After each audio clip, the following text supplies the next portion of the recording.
even as a teenager, that I was going to be a person on the margins and never really had hopes of being mainstream, and designed my personality and positive feedback mechanisms as being someone on the margin.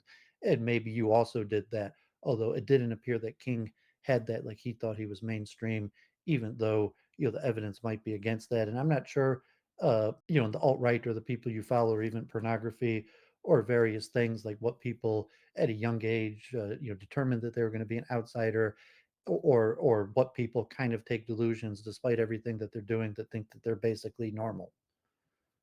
Well, people who are in the center of life, who are popular and effective and loved and have, popular, successful friends, they such people never choose to marginalize themselves. But if you're already on the margins, then you'll be incentivized to make the best of it. So what we've all done here is we've made the best of our marginalized status.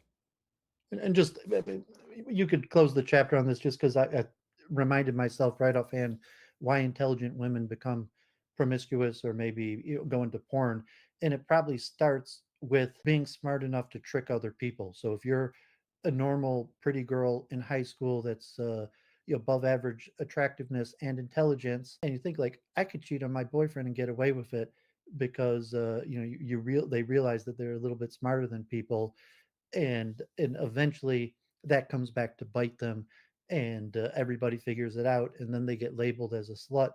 And either they have to repent, or they embrace it. But it's that element of high intelligence that causes, uh and not necessarily, like, like that all porn people are geniuses. They even, like, people in low intelligence areas, but they're smarter than their peers.